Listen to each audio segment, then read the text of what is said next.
अस्सलाम वालेकुम students, welcome back to my YouTube channel. हमने चैप्टर नंबर 4 स्टार्ट किया हुआ है, एक्सरसाइज नंबर 4.1। उसके पहले 2 सवाल हम लोग कर चुके हैं और आज हमने करना है उसका तीसरा सवाल। क्वेश्चन नंबर 3 में वो हमसे कहते हैं फैक्टराइज। फैक्टराइजेशन में मैंने आपको सबसे पहले एक चीज़ बताई थी कि फैक्टराइजेशन हमारे पास होती हैं काफ़ी तरह की। एक तो हम लोग करते हैं अरिथमेटिक। अरिथमेटिक ये हमारा पहला लेक्चर था। इसके अंदर मैंने आपको बताई थी अरिथमेटिक में क्या करते हैं हम लोग कि किसी भी नंबर के फैक्टर्स बना लेते हैं। जैसे कि 8 आता है हमारे पास, तो 8 के हम फैक्टर्स बना लेते हैं कि 8 के कौन कौन से फैक्टर हैं। एक तो 1, एक 2 पे जाता है, एक 4 पे जाता है और एक ही अपने आप पर जाता है। तो इसके कितने फैक्टर्स हो गए? 4 फैक्टर्स हो गए। ये तो थे एक नंबर के फैक्टर्स। अगर क्या हो, अगर हमारे पास आ जाए पॉलिनोमियल्स। पॉलिनोमियल्स क्या होते हैं? जिसके अंदर हमारे पास वेरिएबल्स की सम पावर्स आ रही होती हैं। जैसे कि क्यूब आ गया, स्क्वायर आ गया, 1 आ गया, समथिंग लाइक दैट। इस तरह की हमारे पास इसकी वेरिएबल्स की पावर्स आ रही होती हैं। इसको हम क्या कहते हैं? पॉलिनोमियल्स। तो इन पॉलिनोमियल्स को हम कैसे फैक्टराइज करेंगे, आज हम ये सीखेंगे। ठीक हो गया। सो क्वेश्चन नंबर 3 का पहला पार्ट है हमारे पास यहाँ पर कि x square plus x minus 12। मैंने आपको अभी क्वेश्चन नंबर 2 में भी यही बताया था, जो हमारा लास्ट लेक्चर गुजरा है क्वेश्चन नंबर 2 का, उसको भी आप देख लें, आपको उससे भी समझ आ जाएगी। मैंने बताया था कि पहली टर्म का कोफिशिएंट क्या है? पहली टर्म का कोफिशिएंट इसके साथ कुछ नहीं है तो 1 होगा। 1 आ गया जिसका कोफिशिएंट। और आखिरी टर्म विद साइन, प्लस हो माइनस हो, विद साइन कोफिशिएंट्स को आपने उठा लेना है। ठीक हो गया। 1 मल्टीप्लाई बाय 12, आंसर क्या आ गया? 12 आ गया।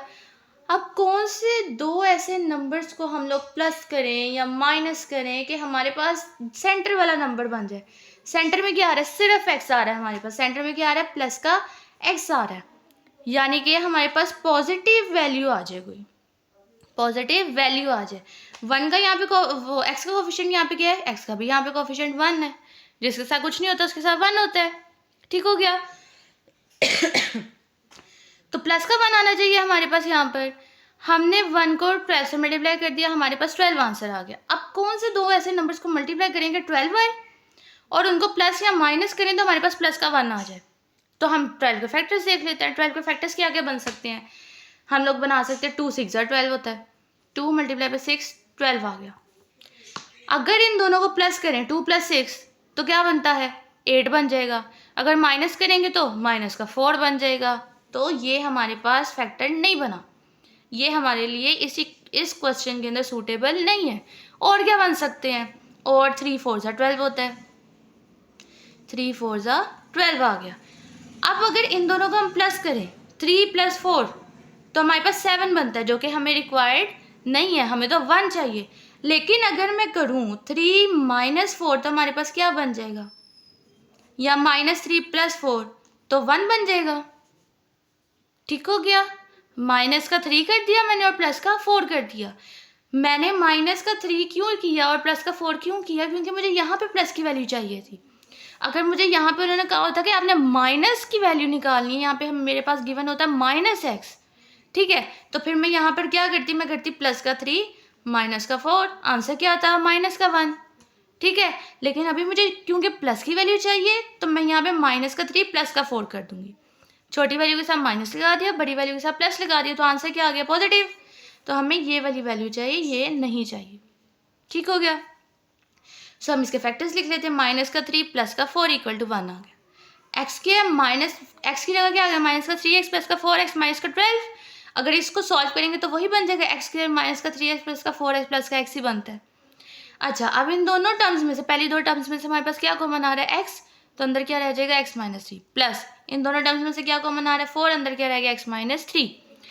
तो मैंने आपको पहले बताया था कि हमारे पास ये जो टर्म्स है ना, ये सेम होनी चाहिए। x - 3 सेम आ गया, एक दफ़ा लिख दिया इंटू x + 4।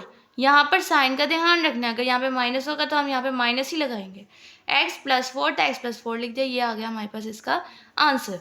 अगर आप चाहें इसको चेक करने के लिए कि आपके फैक्टर सही हैं या नहीं है, आप इसको मल्टीप्लाई कर लें दोबारा। इसको दोबारा मल्टीप्लाई करके देखेंगे, यही क्वेश्चन बन जाएगा, तो मतलब आपके फैक्टर्स एक्यूरेट हैं, बिल्कुल सही हैं।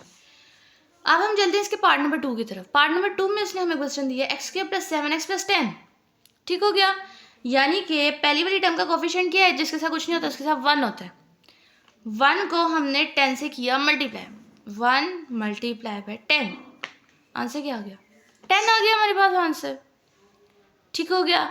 अब देखें कि हम 1 + 10 करेंगे तो 11 हो जाएगा, 1 - 10 करेंगे तो 9 हो जाएगा, लेकिन हमें क्या चाहिए? हमें तो चाहिए 7। तो अब देखते हैं 10 के फैक्टर्स कौन कौन से बनते हैं। और 10 का जो है वो किस टेबल पे आता है? 2 पर आता है। 2 मल्टीप्लाई बाय 5, 10 आ गया। अच्छा, अब 2 के अंदर 5 को प्लस करेंगे तो क्या बन जाएगा हमारे पास? 7। ये हमारी रिक्वायरमेंट पूरी हो गई। तो हमने इसके फैक्टर्स क्या बना दिया? x² plus 2x plus 5x plus 10 ऊपर से आ गया। ठीक हो गया। इन दोनों में क्या कॉमन था? x प्लस 2 अंदर रह गया, प्लस इन दोनों में क्या कॉमन था? 5, x प्लस 2 अंदर रह गया। ये देखें दोनों टर्म सेम है, एक दफ़ा लिख दी इंटू x प्लस 5 लिख दिया, ये आ गया हमारा इसका आंसर। अब हम चलते हैं अपने पार्ट नंबर 3 की तरफ। पार्ट नंबर 3 में उसने हमसे कहा हुआ है कि x² - 6x प्लस 8, इसको हमने फैक्टराइज करना है। तो फिर वही काम करेंगे, इसके साथ कुछ नहीं होता, उसके साथ कोफिशिएंट 1 होता है। 1 आ गया, 1 मल्टीप्लाई बाई 8, 1 मल्टीप्लाई बाई 8, 8 आ गया। अब 8 के ऐसे फैक्टर्स देखने हैं जिनको हम लोग प्लस करें या माइनस करें तो हमारे पास क्या बन जाए? 6 बन जाए, वो भी किसका? माइनस का 6। ठीक है। तो अच्छा, 1 + 8 करेंगे तो 9, 1 - 8 करेंगे तो 7 बन जाता है। ये तो नहीं हमें चाहिए। अब 8 के फैक्टर्स देखते हैं और क्या बनते हैं? 2 4 * 8 बनता है जी, 2 4 * 8 आ गया। अब इन दोनों को अगर हम प्लस करेंगे, 2 + 4 करेंगे तो क्या आता है? 6 आ जाता है। लेकिन हमें किस कौन सा 6 चाहिए? माइनस का 6 चाहिए। ठीक है। तो अगर मैं करूँ -2 मल्टीप्लाई बाय -4 तो 8 प्लस का ही आता है। माइनस को माइनस से मल्टीप्लाई करेंगे तो प्लस हो जाता है वो आंसर। और अगर हम इसको करें -2 प्लस -4 तो हमारे पास क्या आता है? -6, यही आता है। सो हम ये बन गए हमारे पास इसके factors, x² - 2x - 4x plus 8। ठीक हो गया। अब क्या करेंगे? इन दोनों में से x को कॉमन कर लेंगे, अंदर क्या रह गया? x - 2 माइनस, और इधर से क्या कॉमन करेंगे? -4, क्योंकि हमें ये वाला x पॉजिटिव चाहिए। -4 कॉमन किया, अंदर क्या रह गया? x - 2 रह गया। दोनों टर्म सेम आ गई। x - 2 एक दफ़ा लिखा इंटू x - 4 लिख दिया। ठीक हो गया। अब हम लोग देखते हैं कि पार्ट नंबर 4। पार्ट नंबर 4 में उसने हमसे क्या पूछा हुआ है? x² - x - 56, इसको हमने फैक्टराइज करना है। फैक्टराइज करना है तो अब देखें इसके साथ क्या है? कोफिशिएंट 1 है। 1 मल्टीप्लाई बाय 56, 1 मल्टीप्लाई बाय 56 क्या बन गया आंसर? 56 बन गया। 1 के अंदर 56 को प्लस करेंगे तो 57 बनता है, माइनस करेंगे तो 55 बन जाएगा। हमें क्या चाहिए? हमें चाहिए माइनस का x, यानी कि माइनस का 1। x का कोफिशिएंट 1 है ना, तो हमें क्या चाहिए? माइनस का 1 आना चाहिए। कोई अब ऐसे हमने फैक्टर्स 56 के बनाने हैं कि उसको हम लोग माइनस या प्लस करें तो आंसर क्या आ जाए? 1। तो 56 के और कौन से फैक्टर्स बनेंगे? टेबल्स को चेक करते हैं हम लोग। अच्छा, 7 8 सा भी 56 होता है। ठीक हो गया। अगर इन दोनों को प्लस करेंगे तो क्या आंसर आएगा? 15। लेकिन अगर हम इन दोनों को माइनस करेंगे तो क्या आएगा? अगर मैं इन दोनों को माइनस करूँ, 7 - 8 तो क्या? माइनस का 7 प्लस का 8 तो क्या आ जाएगा? 1 आ जाएगा आंसर। लेकिन मुझे क्या चाहिए? माइनस का 1 चाहिए। क्यों? क्योंकि एक्स के साथ यहाँ पे माइनस है। तो मैं बड़ी वैल्यू के साथ लगा दूंगी माइनस और छोटी वैल्यू के साथ लगा दूंगी प्लस। तो आंसर क्या आ गया? माइनस का 1। ये हमारी रिक्वायरमेंट नहीं थी, ये हमारी रिक्वायरमेंट थी, तो मैंने ये लिख दिया। x² + 7x - 8x - 56। पहली दो टर्म्स में से क्या कॉमन हो रहा है? x इंटू x + 7 रह गया, माइनस इन दोनों टर्म्स में से क्या कॉमन हो रहा है? 8 इंटू ये वाला x हमने बना दिया प्लस x + 7। प्लस कैसे बनाया? कि हम दोनों में माइनस था, हमने एक माइनस कॉमन कर लिया। अगर हमारे पास यहाँ पर प्लस होता और यहाँ पर माइनस होता तब भी हम माइनस ही कॉमन करते, तो अंदर क्या हो जाता? Minus plus minus. ठीक हो गया। यहाँ पे हमारे पास अभी सिर्फ माइनस ही है। अब देखिए ये वाली टर्म और ये वाली टर्म सेम हो गई, एक दफ़ा लिख दिया इंटू x - 8, माइनस था 8 के साथ तो -8। ठीक हो गया। अब हम चलते हैं अपने पार्ट नंबर 5 की तरफ। पार्ट नंबर 5 आपके पास क्या है, x² minus 10x minus 24।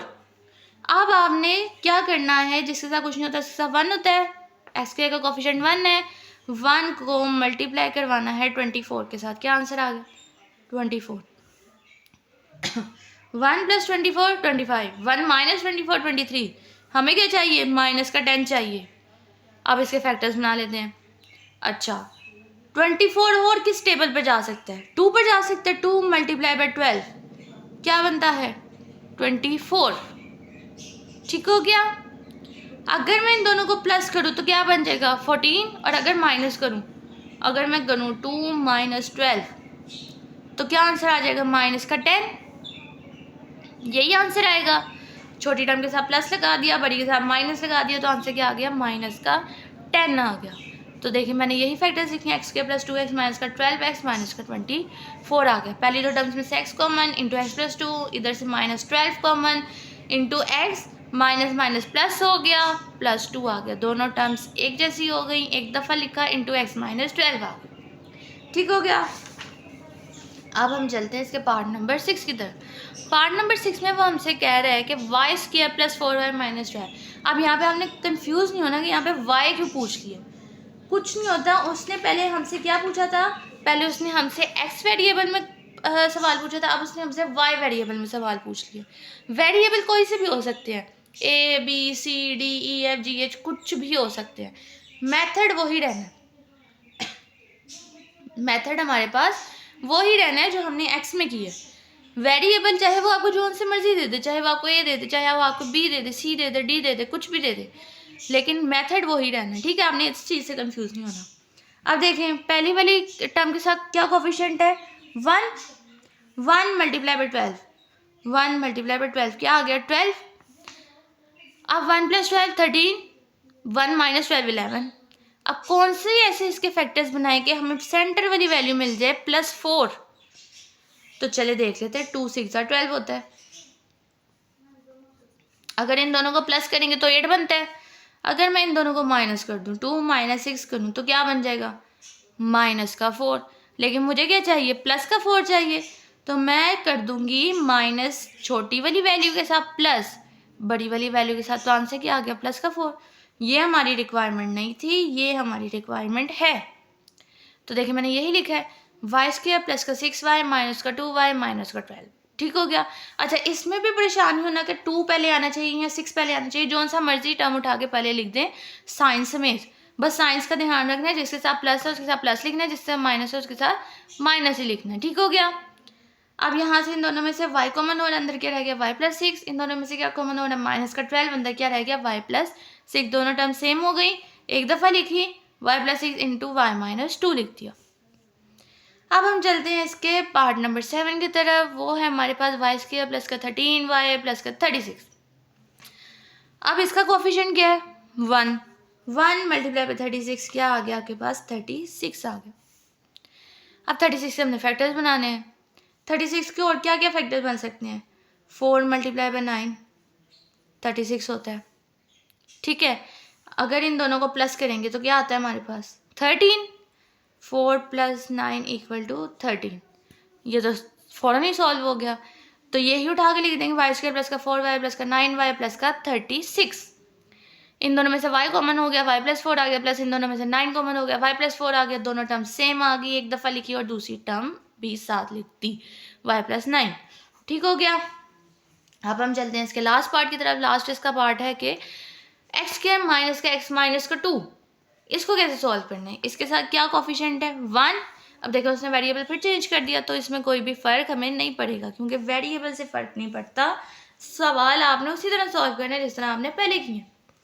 1 multiply by 2 क्या आता है, 2। अब कौन से ऐसे इसके फैक्टर्स 2 के बनाएंगे, हमारे पास क्या आंसर आ जाए, माइनस का x। माइनस का x का मतलब माइनस का 1। ठीक हो गया। ये पॉइंट नहीं है, ये मल्टीप्लिकेशन के लिए मैं लिख रही हूँ। तो अगर मैं 1 में 2 को प्लस करूँगी तो क्या आ जाएगा, 3। लेकिन अगर मैं 1 में से 2 को माइनस करूँगी तो क्या आ जाएगा, 1। 1 माइनस 2 इक्वल टू -1। छोटी टर्म के साथ मैंने प्लस लगा दिया, बड़ी के साथ माइनस लगा दिया, आंसर क्या आ गया, -1। यही थी हमारी रिक्वायरमेंट। हमने यही उठा के यहाँ पे लिख दिया एक्स स्क्वायर प्लस का एक्स माइनस का 2x और ऊपर से आ गया माइनस का 2। इन दोनों में से क्या कॉमन हो रहा है x into X plus 1 minus इन दोनों में से क्या कॉमन हो रहा है माइनस का 2 इंटू एक्स प्लस 1। ये दोनों टर्म सेम आ गई, इनको एक दफ़ा लिखा एक्स प्लस 1 और साथ में क्या लिख दिया x इंटू यहाँ पे माइनस का 2 था तो माइनस का 2 उठा के साथ लिख दिया। ये थी इसका आंसर। आई होप आप सबको आज की वीडियो भी पसंद आई होगी। बहुत आसान सवाल थे, फैक्टराइज करना था। आई होप आप सबको इसकी भी समझ आई होगी और बार बार प्रैक्टिस करेंगे तो ज़्यादा क्लैरिफाई हो जाएगा। लेकिन अगर कोई आपको सवाल हो, कोई भी आपको क्यूरी हो, आप कमेंट सेक्शन में पूछ सकते हैं। और हमें मोटिवेट करने के लिए प्लीज़ लाइक, सब्सक्राइब और शेयर कर दिया करें। अल्लाह हाफ़िज़ for today, thanks for watching.